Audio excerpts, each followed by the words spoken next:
Digital India मोहिमेअंतर्गत प्रभावी अंमलबजावणी करणाऱ्या अकोला जिल्हा प्रशासनाच्या ई भूमिती या नाविन्यपूर्ण प्रकल्पाला देशातला प्रतिष्ठित स्कॉच पुरस्कार प्रदान करण्यात आला आहे. नवी दिल्ली इथं झालेल्या 108व्या स्कॉच समिटमध्ये अकोला जिल्ह्याच्या वतीनं जिल्हाधिकारी वर्षा मीना यांनी हा पुरस्कार स्वीकारला. ई भूमिती हा जिल्ह्यातील विविध शासकीय मालमत्ता, सुविधा आणि सेवांचं भूस्थानिक तंत्रज्ञानाद्वारे एकत्रित डिजिटल मॅपिंग करणारा एक अभिनव असा प्रकल्प आहे.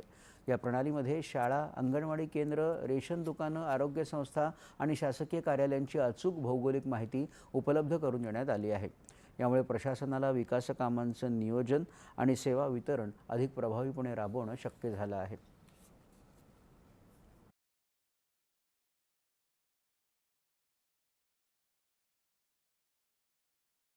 आपली तलाठी लोकांना आम्ही रजिस्ट्रेशन त्यांची करून घेतली आहे. ते फील्डवर जातात आणि जो जमीन आहे त्याचे रिअल टाईम फोटो काढतात. त्यांचे लॉन्गिट्यूड और लॅटिट्यूड प्रमाणे ते माहिती ते भरतात.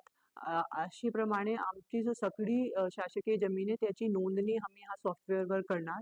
त्याच्यानंतर हा जो जमीनवर अतिक्रमण आहे किंवा नाही, त्याच्यात तो किती एरिया आहे, फोटो कशी दिसते, ती सगळी माहिती त्याच्यावर होणार आहे.